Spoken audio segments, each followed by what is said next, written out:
Hey, everybody. Welcome to this week's edition of UJ Sports Live. My name is Radi Nabulsi. I'm joined by Dayne Young and Jim Donnan, the latter of which has experience as a Georgia Bulldogs head coach. So at least one of us knows what the hell we're talking about, and that's only one of us that knows what we're talking about. So we're here to pepper Coach Donnan with questions, and if you have questions, go ahead and put them in the comments section there. If you're watching this on Facebook or YouTube, pop them in there. Also, just let us know where you're from and follow us on those platforms. We just hit 39,000 subscribers. We really appreciate that. That's the fastest we've gone from it's fastest we've gained 1,000 subscribers ever, like 2 weeks. We went from 38 to 39. Now we want to get to 40,000. So please help us get there. We greatly appreciate it. And Dayne, I'm just going to, normally we do our opening thoughts on the game and, what happened last week, and let's look ahead to this week. But we've got a lot of questions about last week, and I always feel that we kind of rush those at the end. This is a show for the people, so let's give them their chance to get questions answered by Coach Donnan. So why don't you start feeding them in there to him, and let's see what Coach Donnan has to say. Yeah, I think the fans kind of dictated this because I feel like a lot of our early talking points would have been the questions, so we'll let people ask it that way. And a lot of these will end up being about offense. I want to start with Lump Dog, though, who even before I asked for questions sent one in. Coach Lump Dog asked, I teach with one of the best math teachers in America. I try to emulate what she does. I follow the notes. I try to do the same activities and exams, copy everything, but I just can't teach as effectively of her. Is there an art to teaching that she understands, but I'm not quite there? Is it the same with coaching offense, or is there an art to calling plays versus a science of calling plays?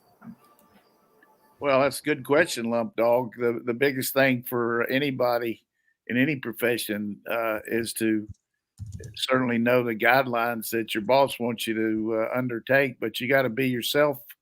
You got to be comfortable in your own skin, and you've got to utilize the people that work with you, regardless of what profession you're in, but particularly in football, you've got assistant coaches that work with you. You've got GAs that help you prepare things, and you have a final exam every week on the Saturday morning at 12, 3 o'clock, 7 o'clock. It's really difference is that final exam's in front of 96,000 people live and about 5 or 6 million on TV. So, and you're going to get criticized. That goes with the territory, but you got to have thin skin in some jobs, but thick skin in football. You can't get too caught up in as long as you feel like you're doing what you planned on doing. And sometimes you got to give the other team credit. Sometimes you got to jump on your own guys for making mistakes. We see it day in and day out. Every game I watch, pro football. Last night I saw a quarterback that's making more money until Joe Burrow signed his contract. Deshaun Watson last night had 2 15-yard penalties on himself for grabbing the other team's face mask. He had 2 touchdowns that the other team scored that he had something to do with. One of them was a tip pass for a touchdown by the Steelers, and the other one was a fumble that they picked up, T.J. Watt. So he gave up 12 points himself to the Steelers, or the offense did. The Steelers got -4 yards offense in the fourth quarter the other night, and that was it. And they still won the game. I got people calling me right now, want to know what's going on, but I can't.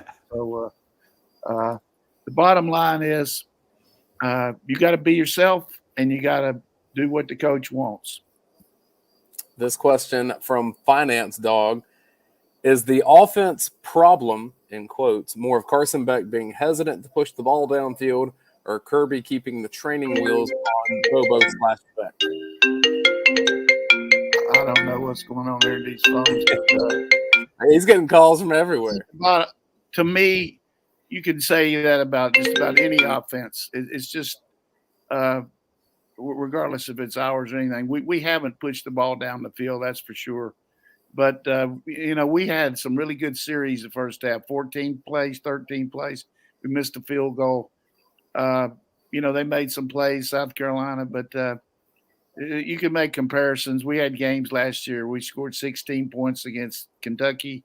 Against Missouri, we were woeful in the first half. Against Tennessee, we did nothing in the second half, regardless of why we did or didn't. We didn't do it. And against Tech, the first half, we were terrible. So you can make comparisons all you want to about last year, this year, whatever you want. But I think when a guy's trying to establish himself at quarterback, sometimes you're a little bit ultra careful and don't take the shot, particularly when you're not making first downs easily or big plays easily. But I thought with the advent of and we talked on the watch along show, with the advent of the running game coming along, that Beck played a lot more secure, knowing that he could hand the ball off and not just have to make every play himself. The biggest key in the game to me was the way our defense could not stop them in the first half. They kept the ball away from us. They made big plays. They attacked our extra defensive back, whoever it was, without Bullard in there. And they share, as a defensive group and coaches, just as much with that first half as the offense. If you had to grade who played the best, probably the offense, because they did score 3.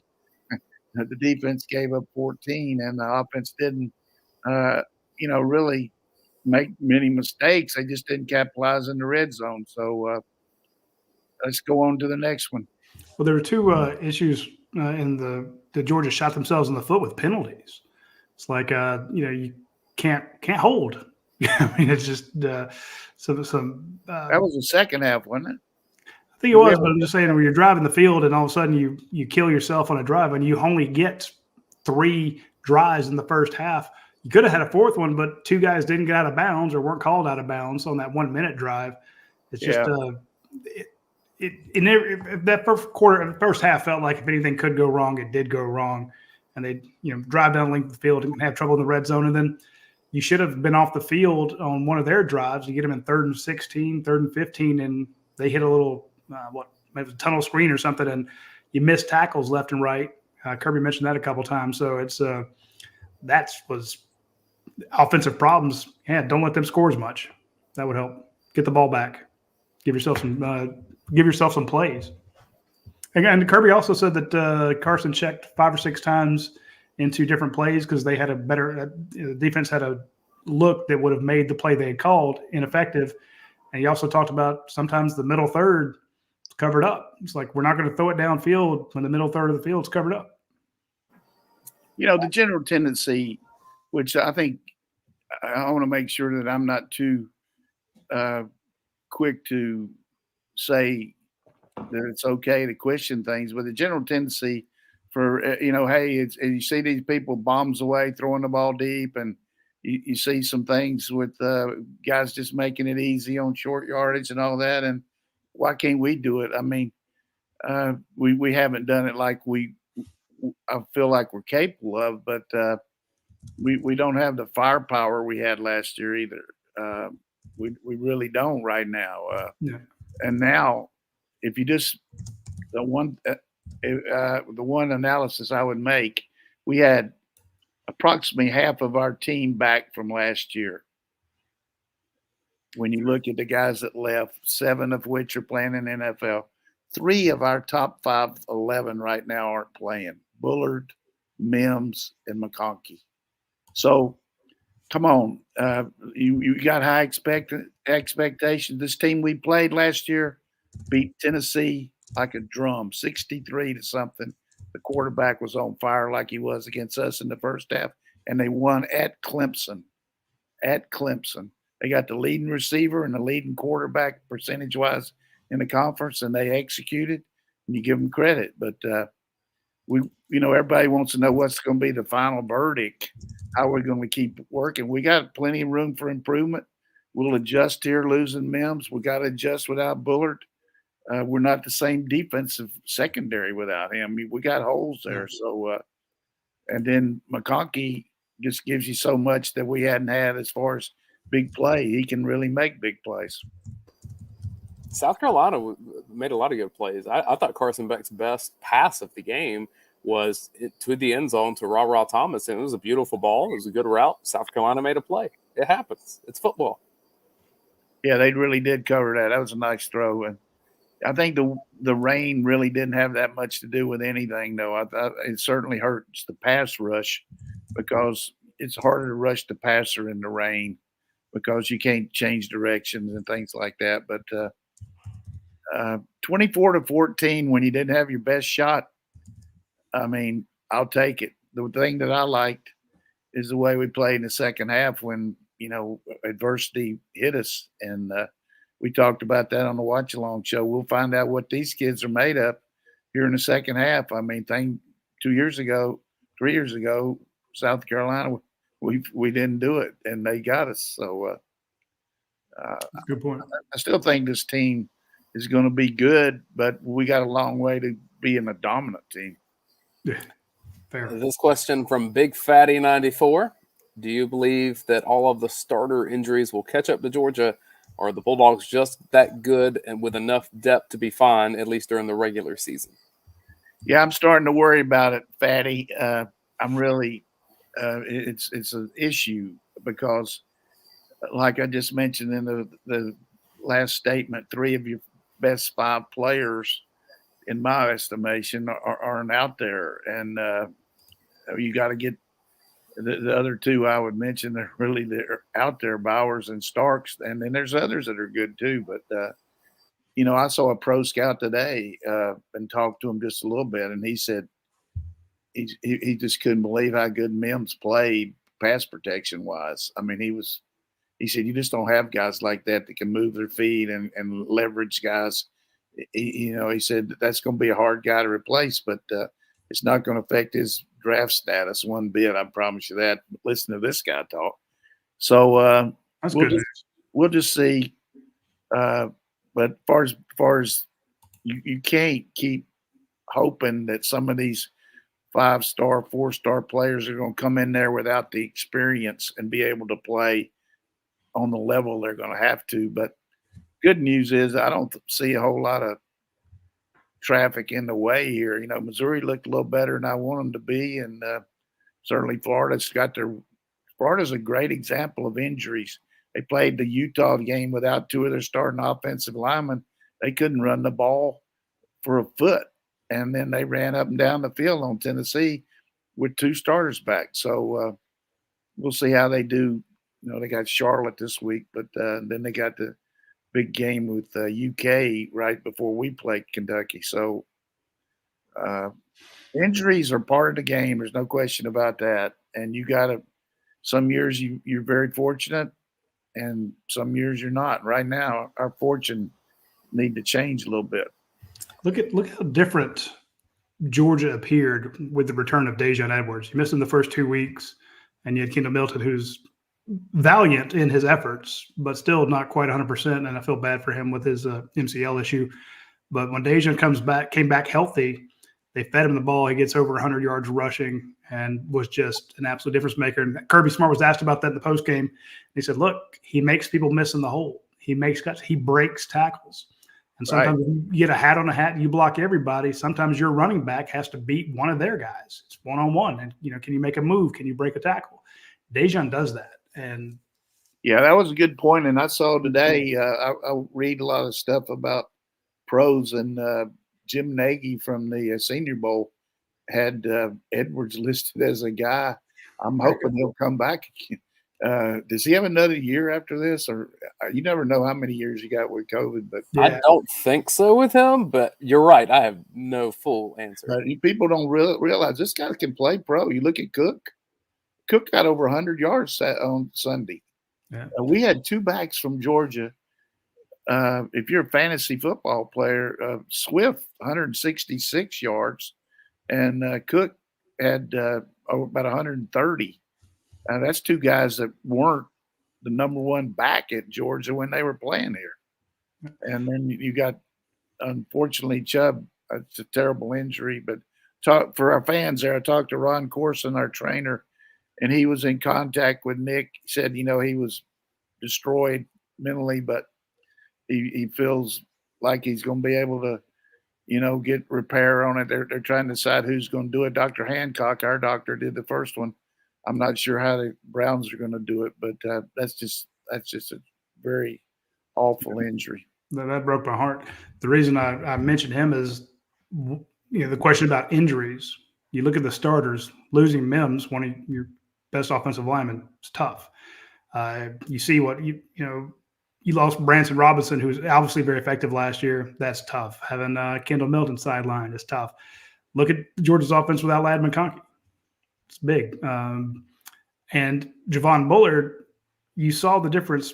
First two games, Javon's everywhere. He's making huge tackles. Him and Malachi Starks, best safety duo probably in the nation. And I'm not taking a shot at Dan the Man or David Daniel, but they're not Javon Bullard, and you can just see the difference. So Kirby Smart, to open the press conference on Monday, said, "I just spoke to Ron Corson. This is the most beat up I've been in my tenure here. In his 8 years, he's that many players down, and it just." I was watching the stream from his press conference just a few minutes, about 7:00. He's like, "Yeah, these guys are, so-and-so can't practice. So-and-so is not ready yet.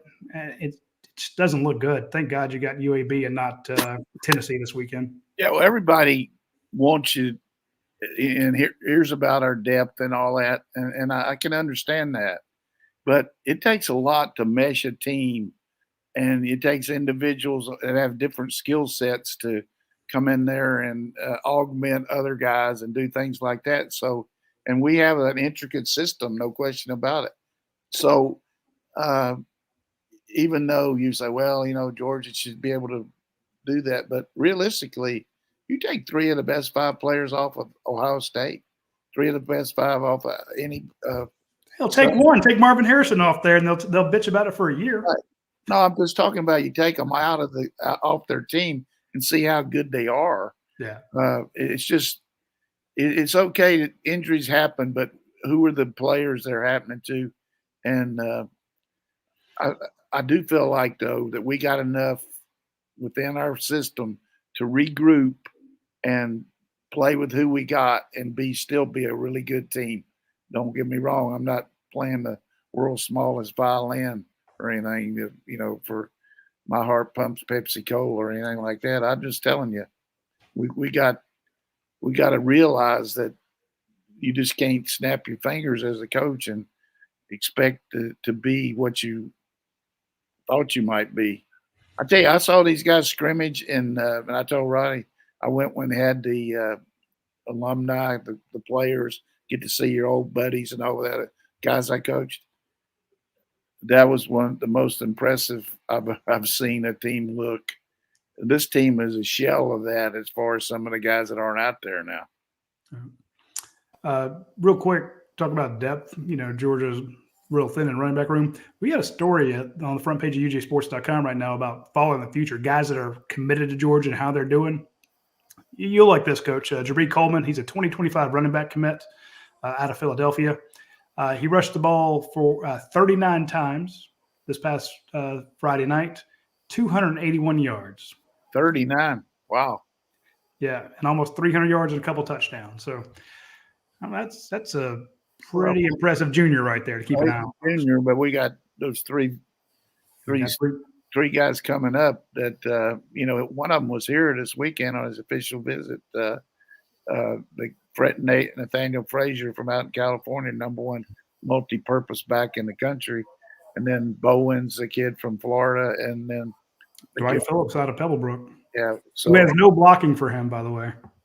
We're going to enhance that room, and I still think Andrew Paul can help, but been impressed with Cash Jones. I mean, he does what he's supposed to, and of course, a lot of teams like to have Bell back there running, so we'll be okay there. And I'm really encouraged, by the way, Rod Thomas, number 5 and 6, is coming along too. I mean, he's playing better and better. Here's what you got to remember. Kirby talks about those plays behind the line that aren't necessarily passes, that are flares and, jet sweeps and things like that, and little passes behind the line. You realize that when Devontae Smith won the Heisman Trophy as an Alabama receiver, he caught 68 balls behind the line of scrimmage in his over 100 and some catches on the year. But they threw him 68, and he caught it 68 times. And every time he caught it, he's a threat. And that's what we're going to see with Lovett. I could see us throwing the ball to him and Bowers 6 or 7 times behind the line every game. Why not? Make them tackle you. Yeah, but if you do that, then people bitch about Mike Bobo throwing a screen pass. Well, they're going to do that. And I think you made a good point the other day. There's some built-in people got an attitude about somebody and because of the past, and if maybe Mike's name was Dayne Young or somebody else, and instead of being the guy that used to be here, they say, well, he's moving along. He worked a year under Monken. He's coming along. He's had some injuries to his players. His best back hadn't played much. His best receiver hadn't played at all. He'll be okay. But no, they just but the way people talk about him, it sounds like they're talking about like Brian Ferentz. I mean, he coached Aaron Murray, SEC all-time passing leader. Right, and Matthew Stafford. But hey, these are our fans, and we got to do what they want. I wasn't going to say suck up to them. I'm just saying we got to take care of our accounts and answer the questions. So what do we got next? You're fine. Hey, I want to take a quick break here and mention our friends over at Academia Brewing Company. This is a great place if you want to come in on a, I would say Friday if you're coming up for the whole weekend, but you can go in on a Thursday, a Tuesday, whenever. But let's say the game is late and you're thinking, well, where are we going to eat? Are we going to get in that time to tailgate? I would swing by there, go to lunch, and then, go to the game. Try this mocha chocolate cheesecake they have on their Facebook page. It just looks ridiculous. And the Jack's Cheesecake story is great. And they have a ton of stuff from Jack's Cheesecake in this place. You need to try it out when you get a chance. Swing by Academia Brew Company. Try all their new beers they have out. They just celebrate their 6th year of being in business. They have parties. They have live music. They have car shows. They have bike nights. They have trivia. They have live music. There's always a new beer coming out all the time. I want you to swing by Academia Brewing Company. They're on the west side of Athens. It's Matt Casey, huge Georgia fan. He's got some buses out there you need to check out as well. He's got some custom buses. But again, huge dog fan. So I can guarantee you, come game time, you will be able to hear the game, and it'll be on all the TVs in that place. It's not, oh yeah, we got the game back behind the small bar, and they got loud pumping music everywhere. No, that's a dog place to go watch a game. So try them when you get a chance. I also mentioned when you're on that side of town, go by Athens Ford. Okay, you're maybe a half mile away when you're on the west side. Go down by Athens Ford. They've got all sorts of new deals out. Like right now, they have the $7,000 off on the 2023 Ford F-150. That Mustang Mach-E, you can get it now as low as $459 a month for 39 months. Qualified buyers. Just check out their inventory. I know there's a lot of questions in the air about the UAW strike. My dad was a UAW member for years, very familiar with how the strike thing works out. But right now they have a ton of inventory on their lot. So go out there. There's plenty of Broncos to look at. There's plenty of Focuses and Explorers and F-150s, 250s, all that sort of stuff. Inventory hasn't been this good ever since the start of COVID. So check them out when you get a chance at Athens Ford. Mike Freeze watching on YouTube says, Coach, aloha from Pearl Harbor, Hawaii. Go Dogs. All right. Aloha. Question from the vent from North Buckhead, Dog. Coach, how do you expect the offensive line to shake out this week with the injuries? With Blasky maybe back this week, does Truss slide back to guard? Did Fairchild play well enough to maintain that spot? What do you do?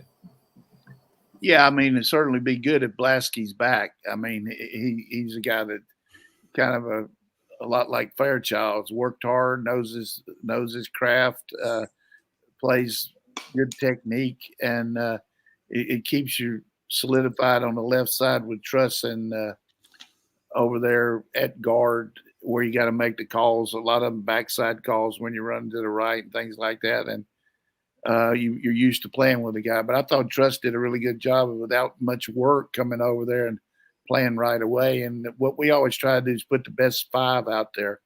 So if Blasky is better than Fairchild, I would think maybe, this week, then he would probably play right tackle and Trust play left guard. But if he's not ready to go or Fairchild's playing better, and he did good job. He played really good, and he's really strong. The first thing anybody says over there when you ask him about, God's the strongest guy on our team. Now, if you say this guy's the strongest guy on Georgia's team, then he's one of the strongest players in America. So, because we got some stallions as far as the weight room, it just mystifies me sometimes to walk through that weight room and see what these guys are doing and the way they work and how much they improve their core strength from when they get here till they leave. Scott Sinclair does an amazing job of taking what each guy needs and taking his strengths and developing them and working on their things that aren't as good. And our guys are cut. You see our DBs, they're cut. What I mean by that, you put them in a body magazine, they look good. These guys. So I would say right now, based on last week, I could see the same lineup that finished the game. Jermaine King comment, Dylan Bell just needs a few reps at quarterback and he'll have one of those Hines Ward kinds of seasons. Yeah, I could see some of that stuff with Wildcat where you put him back there and just let him snap the ball to him and he just goes on a predetermined play. I could see that. You see it all the time with people around the country where there's a really good back and quarterback shifts out to wide receiver. And we did it with Miko Hardman and we did it with Cook some. So that could happen. And it could happen with Brock Bowers. That's another way for him to get the ball. 240-pound human bowling ball back there. So that's a good idea, no question. Yeah, he did it with Nick Chubb and Sony Michel against Oklahoma. Both of them scored from the wild dog formation. Yeah, good. Question from Billy Zane. I know you don't overhaul an offense when you have injuries, but with running back injuries piling up, do you think that you'll see a bit of a shift for more passing? I know we have very capable backs, but if we suffer any more injuries, might be in a little bit of trouble. Good question. That's a very good question, Billy. I really believe, though, if we can go with the Three Musketeer trio of Edwards, Bell, and Cash Jones, good enough to win with right there. They all can catch the ball. They can all pass protect. They can run into traffic. They got quickness. And maybe not the big back, but although Bell is pretty big, but not enough to take your style and just say, hey, we're just going to air it out. Now, the first couple games we did because we didn't have Edwards and Bell hadn't even ever played running back. But now, after Saturday, you got to feel good about the way those three guys looked. And the one thing we haven't done that I can see us doing is throwing the ball to Bell out of the backfield. Start throwing him some of those screens, some of those flares, letting him run the angle route, like Kenny Mack, step up like you're blocking off the weak side tackle or chipping and then coming back over the middle. You get the ball to him over the middle against some of those linebackers. I can see that evolving. And the young man works at it. It reminded me a little bit of when I used to have Champ Bailey. I would bring Champ in for a little one-on-one stuff and not in the normal meeting where you just focus on the whole wide receivers and all. You just have one guy and you're talking about what you got to do. And I noticed Bell today when I was over there meeting with the coach a little bit, picking up some extra stuff. So I was impressive with the way he was energized looking at him and listening to him. And the guy's fired up. He loves Georgia and he loves his role. He's getting to play and he's making a big contribution to our team.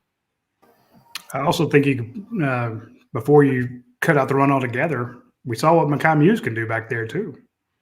Oh yeah. There's a lot of things you can do with these skill guys. We got a good skill level.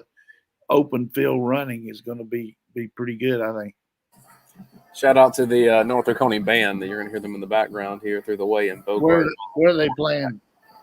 I can't tell just yet. I need to get a little black eyed pea. I needed to say boom, boom, pow. I need got that. I want to get some boom, boom, pow going there. Bobby, there you go. There's your clip. Pull it for the show. No, don't put that on there for me. That embarrassed my kids. J.34, 2 questions for Coach. What Sosa? What halftime adjustment did you see against South Carolina? And then with all the injuries starting to rack up, which player do we miss the most so far this season? And why is it Javon Bullard?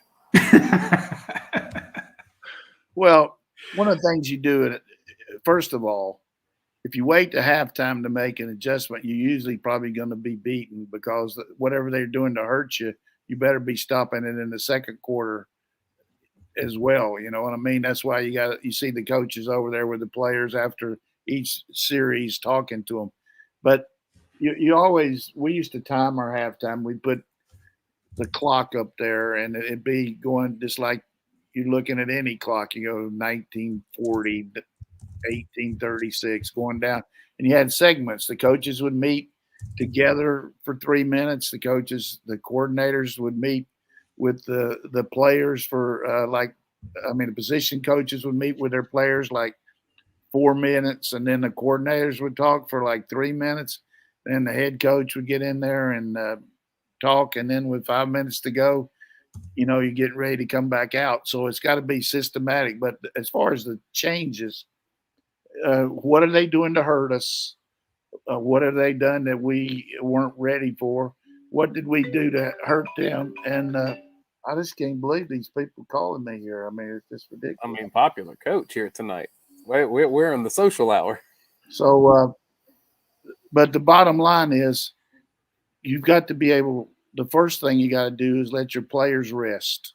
I've always felt like this. There's a lot of stress involved in the game, anxiety and all. Get them off their feet. If you're playing in a very humid, wet day, a lot of times change uniforms, get a fresh uniform on, or at least change your jersey and your undershirt. But get the players to rest. Talk to the doctors about who can go and who can't, and then get your lineups set. What's hurt us? Like I said, what can we do to hurt them? Why haven't we done this that we planned on doing? And then you condense your game plan that you had 6 days and 6 nights to work on down into a very concise amount of we can't be screwing around here. We're down. I think it'll be important for, if you can tonight, I saw a little bit of the excerpts of the SEC Inside, which showed Georgia last week, showed Georgia in at halftime and talked Kirby Smart talking to his team about we're going to have about 6 possessions here on offense, and they're going to have about 6 on their team. And we got to score 4 times, and we got to hold them to 1. And that's what he told his team. He said, we got to do it moment by moment, all that, but be a good example to watch it. It's going to be on, it's on right now. If it's 8:30, don't watch it now. Wait, tape it, and you got to listen to us. But the biggest thing is reassure your players that we've got a good plan. And if you're better than the other team going in, I always talk to my players. I say, don't let doubt creep in. If you start doubting yourself or doubting our plan or doubting what's going to be our success, then their team is going to be a lot more successful about you. You're going to expect to win instead of worrying about losing, okay? And that's the way to go out the second half. And I thought our team really did a good job of that, going out and seizing the moment and taking – that's a little bit too much philosophy for you, but that's – No, you're right, because Kirby Smart was asked about that specifically. What kind of fire and brimstone, hellacious speech did you give at halftime to, get after their butts? And he's like, that's not what happened. We were very calm. We were very collected in that room. And he seemed – I don't say excited, but he seemed maybe relieved, because he said, I learned more about my team today than I have throughout the entire situation. And I think if we pulled any clip, I was thinking about, should we pull a clip for this? He said, you only get better by playing close games. He said, every team in the country is going to have a tight game. He says, you get better playing close games. He played a close game. It didn't cost him. He won. but he got an idea of what was going to happen. You got a new leader at quarterback. You got some new faces on the defense who've moved around a little bit. And they went in trailing by 2 scores at home when they shouldn't have been. And everyone's like, what the hell is going on? He said there wasn't finger pointing. The offense wasn't calling out the defense, which you've seen it happen. I've seen it happen. Everyone's snappish with each other. Everyone's mad at each other. He says, no, they were very cool, calm, and collected. And we said, we're going to go out there and win, one play after one play, 1 point after 1 point. We're going to do it methodically. Like you said, he laid out, we got to score on 4 of our 6 drives, keep them to only 1. Georgia threw a shutout in the second half. Spencer Rattler was torching him through the secondary. All of a sudden, he couldn't get the passes off, or they were dropped or tackled on the spot. You didn't see a lot of missed tackles in the second half, a lot fewer penalties. And I'm not saying he was happy about it, but he had some questions answered. And that's like one of the first things he said was, I learned a lot about my team. And you got to do it under fire. And the other thing that he related to is, look, this team's built for this. We had this happen to us last year. We were on the road. This happened to us. That's what you coach your players up in practice. You practice situations where you're behind and you've got to make these plays and all that. So you practice the situations that got you beat and work on them. And they worked hard on that. Missouri come from behind style last year with the way we played the second half. We, remember how many passes we hit to Kenny McIntosh. Very similar to what we threw to and to Bowers, very similar to what we threw to Lovett and to Bowers in the second half.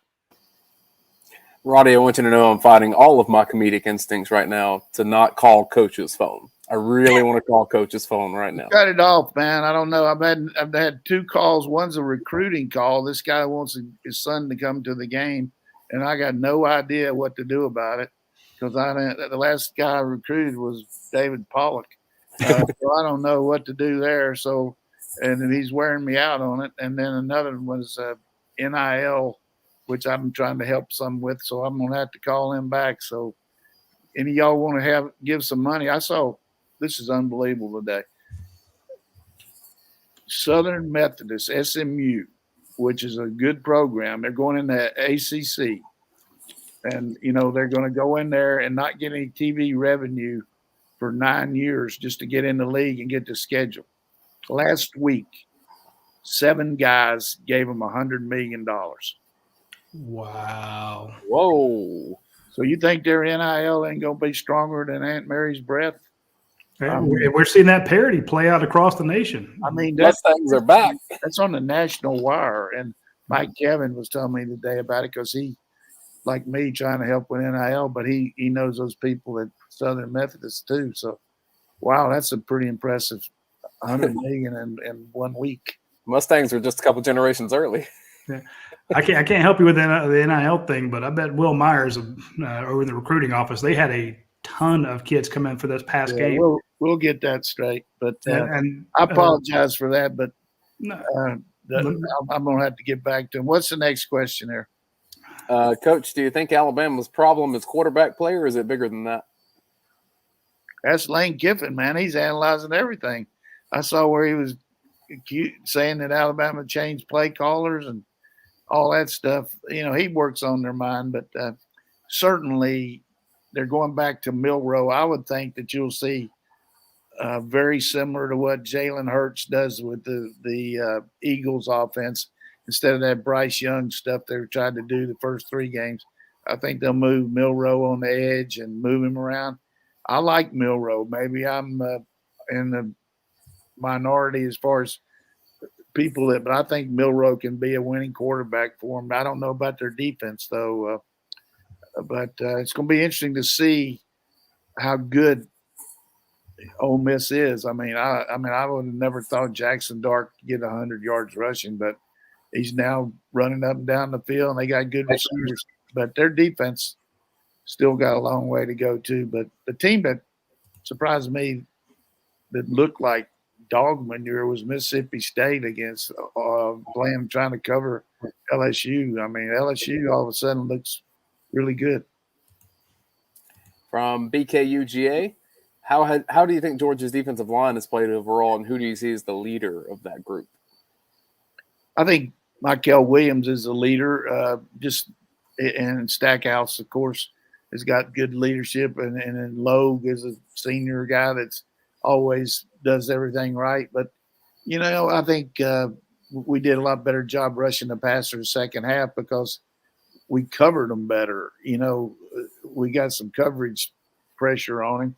He was getting the ball out a lot quicker in the first half, but they had a couple nice runs. But overall, you're not going to stop anybody cold. We've been spoiled here with all the way we just shut people cold, but shut them down cold. But I think getting Marvin Jones back will help our defensive rotation too on the edge too.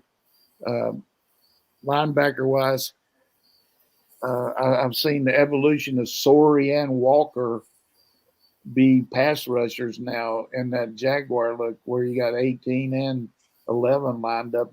Two more. I mean, you actually have 4 linebackers in the game with Dumas Johnson and Smile in there at the same time. So I think if we can dictate down a distance a lot like the 2022 team, we're a lot better team defensively without Bullard being with him out. But, it's harder to be as overall as good as we need to be in the back end. I could see us taking some athletes like Harris or even taking Everett and moving him over to nickel, moving Tyke back there. Get your best 11 out there like you do on offense. Who knows what we'll do, but that could be something that could happen. Brent pointed out that Warren Brinson has been quite effective in getting some. I forgot to mention Warren. I knew I'd miss that. Warren's always good. I mean, he plays very consistent, and he's definitely going to tell the refs if they make a mistake too. He's very good at emulating what happened. But I like him, and he practices good and got a good. He's been good for Georgia.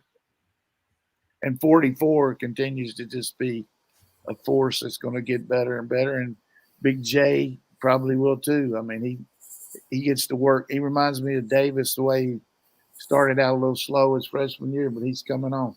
I saw one of those South Carolina guys reach for Warren Brinson, and, they always tell you knock the hands away. He spun that guy about 90 degrees, just sit right past him. I'm like, okay. He's been taking those Trey Scott hand fighting lessons to heart. So it was beautiful to watch. Roddy, you know what else is good for Georgia? Your pie.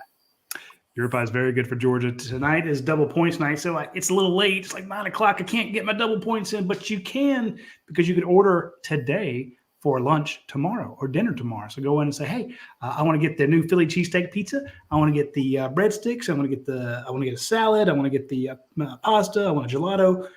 Give me a brownie too, and I'm gonna pick it up tomorrow at lunch. So swing by any Your Pie to pick it up, but you can order it tonight on the Your Pie app. Or you can order it for delivery, but you can go ahead and set when you want to swing by or when you want to deliver it, and you'll go ahead and get the points now, the double points. And of course, those points they add up very quickly. You get free pizzas, free gelato, free breadsticks, free drinks, all sorts of great stuff.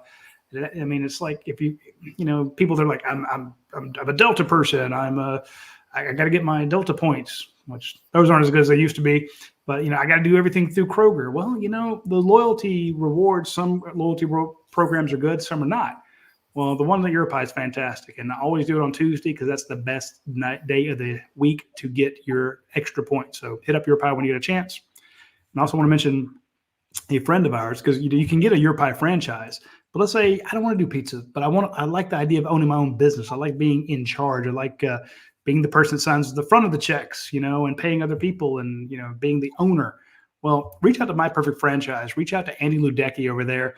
You can hit him up on the email him, text him, smoke signals, seance, whatever it is. You can get a hold of Andy Ludecky and he will take care of you. He will walk you through a ton of different options. From fully involved to, dangling a foot in, if you will, when it comes to franchising. It's a completely different world. And if you don't know anything about it, well, that's where Andy steps in. That's his business model, is to take you through all the steps and help you out. And Andy will absolutely do it. It doesn't cost you anything. So if you look into it and you decide it's not for you, no worries, no harm, no foul. If you decide you like it, Andy will get paid by whoever you're going with the franchise with. So it never costs you a dime. So reach out to Andy Ludecky when you get a chance.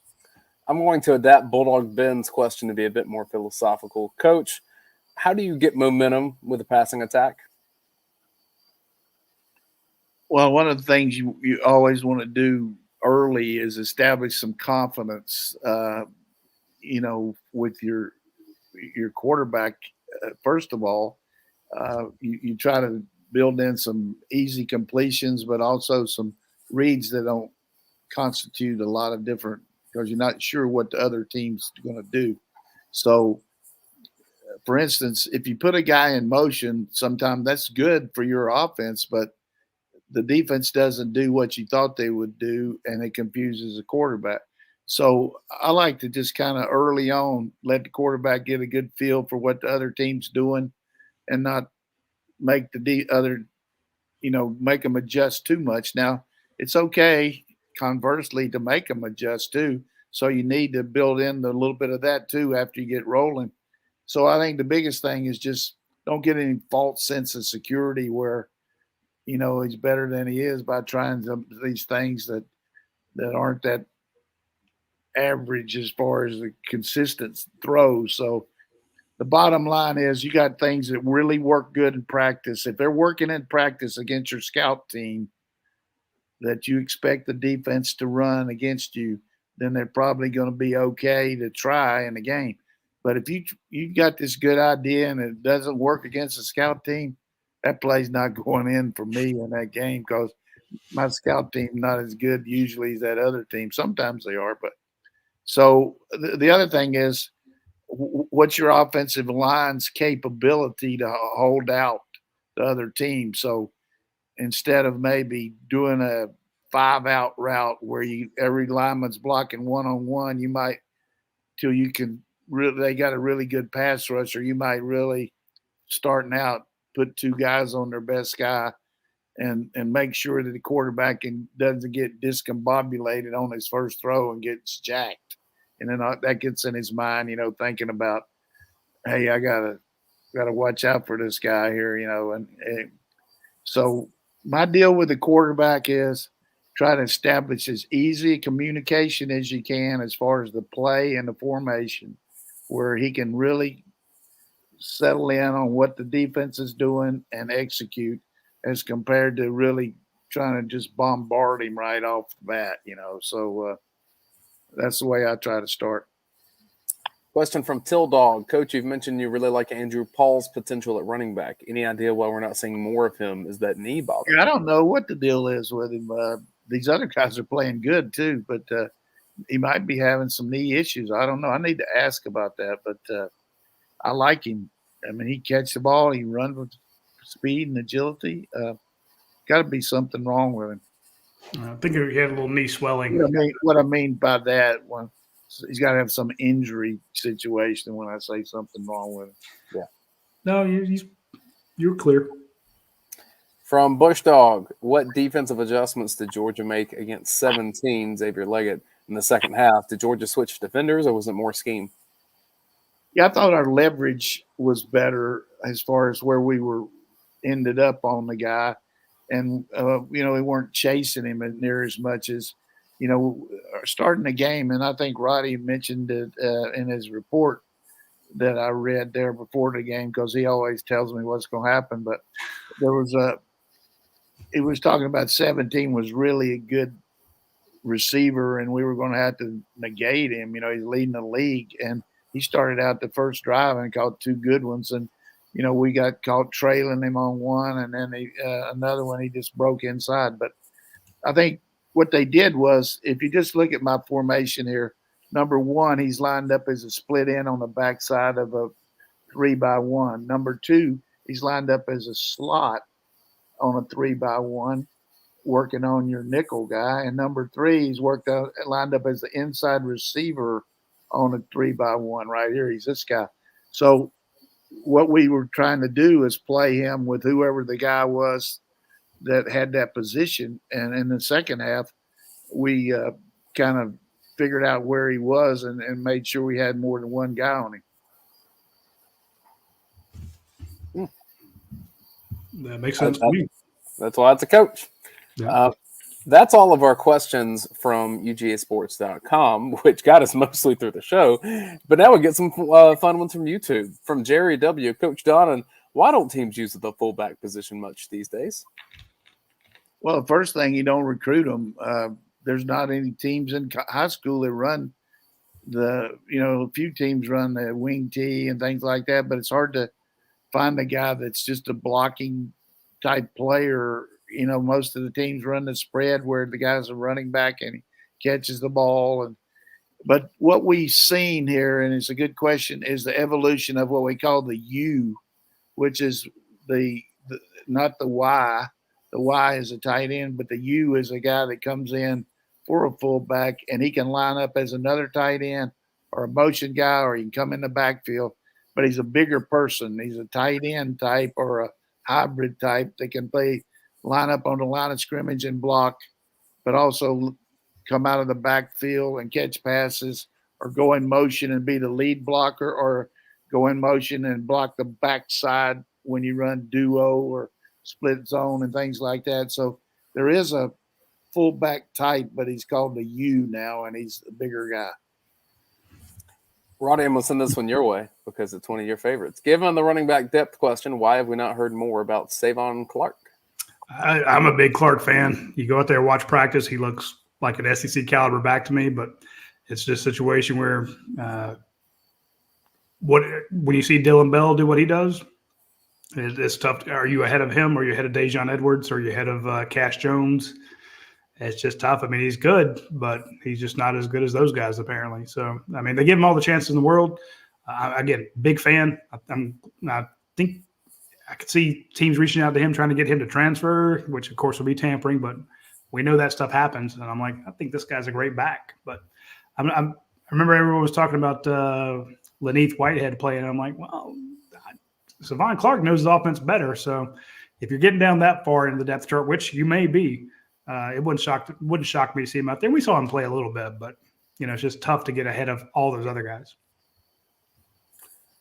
Question from Andy Adams. It seemed like Dayne Young got picked on a little bit from South Carolina in that game. Shane Beamer must have done some homework. Does Georgia not have a better corner than Everett? I'm going to interject here. South Carolina has a really, really good quarterback. And so he's likely the best in the SEC. And good corners don't struggle against that. He's definitely good, but I don't know if he's the best. But he had a good first half. But here's the thing: we got number 3 out there, who's among the better athletes and the better corners in the country, in Kamari Lassiter. And if you got a choice to throw on him or a guy that's never played before, you're going to throw on him. We're still trying to establish that corner position. We got Julio Humphrey, we got Nyland Green that can play there. We got Harris.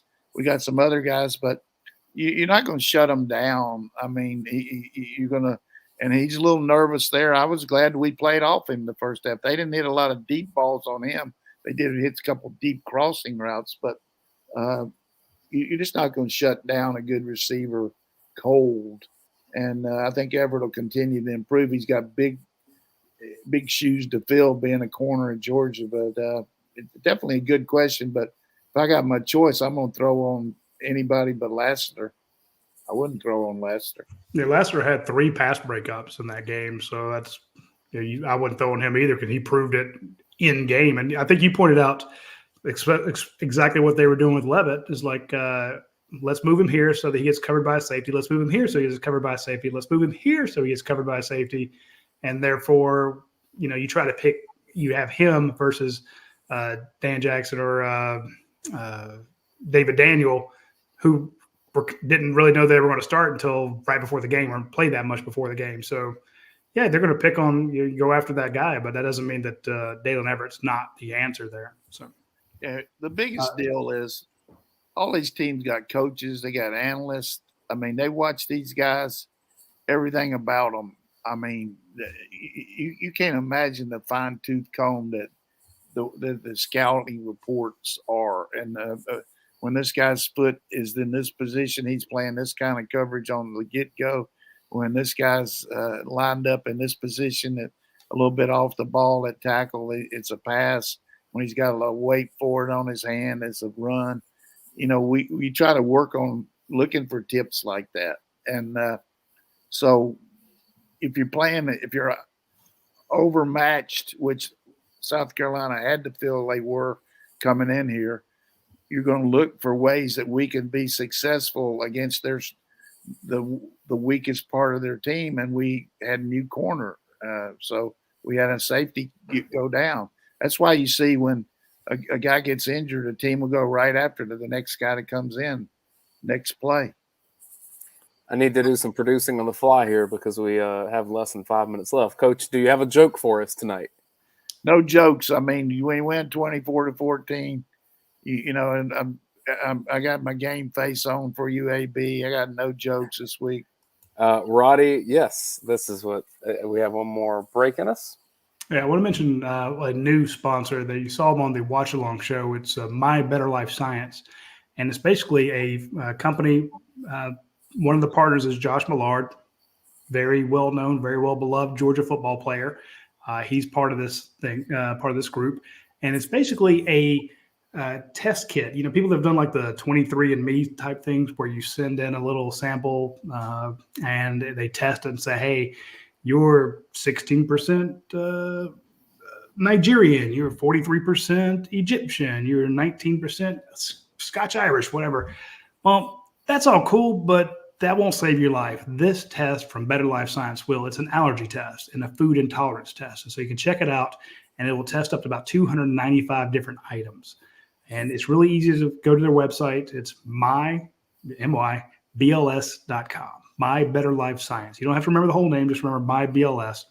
And it will test you for food and allergies and environmental things. And this is a company that they're right here in Georgia. They were the first to discover COVID in the state of Georgia. And they did tons and tons of tests. They created all these tests. When you were trying to find a test, very likely you bought the ones or were given the ones from My Better Life Science.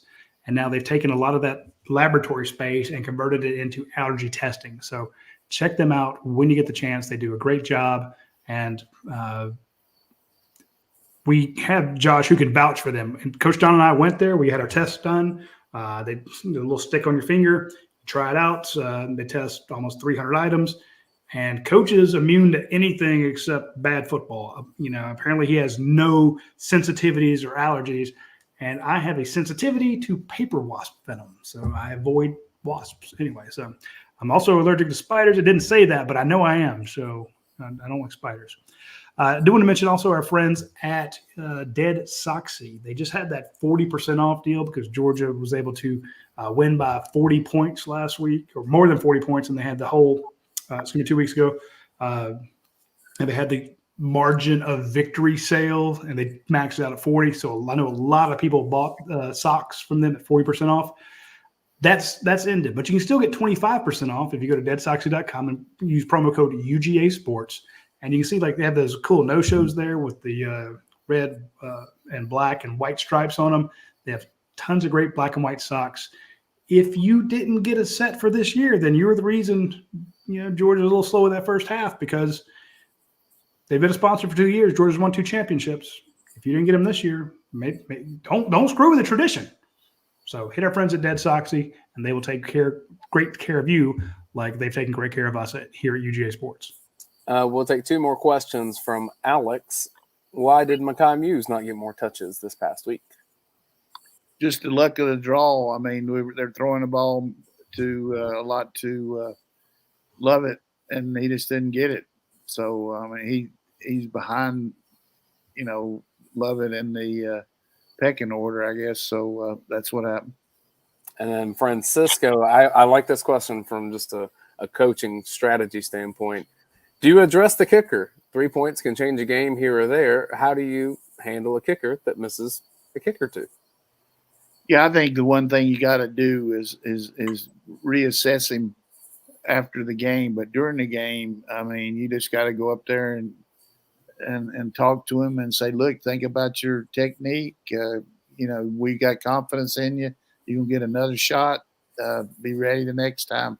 But during the week, this week, when a guy misses two and you got somebody that's really close, you put some pressure on them.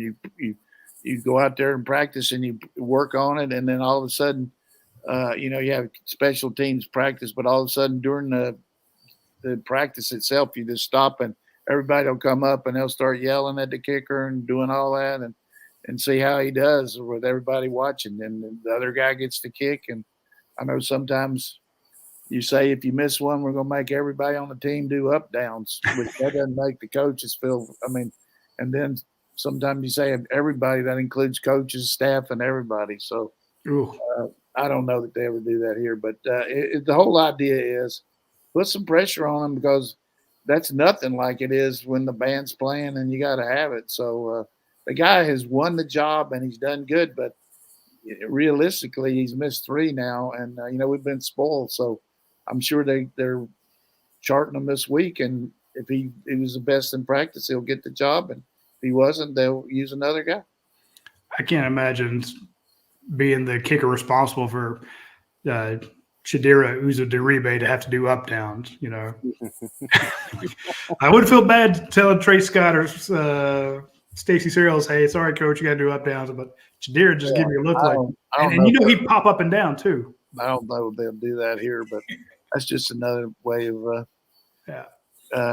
I know one thing we used to do for morale when, trying to just everybody's real hot or something, we would have it end of practice. We'd let a big lineman see if he could kick a field goal from the 15-yard line. If he did, we wouldn't run sprints. And boy, you talk about some pressure on those guys now. And then sometimes the ball wouldn't even get 2 yards high. It looked like he pulled a hamstring kicking it. And then we had a defensive lineman play bump and run coverage on an offensive lineman. They throw the fade route to him to see if they could have another offensive lineman. That's good for morale. I like it. There was one other question here from Francisco Hurtado. So, Coach, could you say to audible to move the defense to have if you audible, basically, do you give the defense the advantage because you're changing the original play? Do I give the defense the advantage when I audible? Yeah. I really think it's the opposite of that, because the reason I'm changing my play is what the defense is in, and what my play's not good against what they're looking. So we got certain. But what you wanted to do, I think it's his idea, is like, hey, here this is the play you want to run, but now you can't because they're in something to stop it. That's true, but we got some runs that we're going to run no matter if they got who they got over there. We're just going to go and say, hey, you got to stop us. But you got others that you got either or we just there's no way you're going to be able to do it. So, but some of those Ray Charles chicks. It's nothing against blind people, but you just gotta. It's pretty obvious. You got to check that sucker off, man. Yeah. Well, there were a few of those as we mentioned earlier. Herbie was talking about. He said that Beck made some good checks. Yep. Same person, Francisco Hurtado, says, is it possible Coach Bobo is trying to play conservative to protect Beck as opposed to opening up the playbook? You just mentioned how to get him in a rhythm. But to me, when Kirby was asked about the specific, he says the plays are the same. So I don't know that they're trying to not use the playbook. Do you feel like they're calling? No, we're not holding anything back. We just don't. That's what I was trying to ask. Thanks. We don't have all the chapters in the playbook to run. Some of those plays to McConkey hard to run. Guys, you got 3 or 4 reads on it by the receiver. These younger guys don't know how to do all that stuff yet. So, do people really think that Mike Bobo was operating from a different playbook in the first half than the second half? No. If they do, that's their. We ran 79 plays the other night, got over 400 some yards. I don't remember us being quite this harsh on Monken against Kentucky or Kent State or some of those people. We won 24-14. Offense dominated second half. So 2 years ago, doing a great job. Mike Bobo They hated Bucket then. Pressure a lot as a player and a coach, and I feel good about it. All right, folks, that's all the time we have for this week's show. We really appreciate you changing your schedule up and joining us in the evening. It means a lot to us. We had some stuff we needed to move around, and we always enjoy it. Yeah, it's my fault, but I was working for Georgia today. I can attest for the fact that Coach was doing some Georgia work there. So by you all joining us at 8 o'clock, you were helping Georgia out because you let Coach do some stuff that he needed to do for the Bulldog Nation. So we appreciate you joining us, and we would really love it if you would come back to this, share it with your friends, maybe comment under the video. And again, thanks for getting us to 39,000 subscribers as we march to 40,000. We will see you. See if you can get 10 million for NIL. We will see you folks next week. Take care.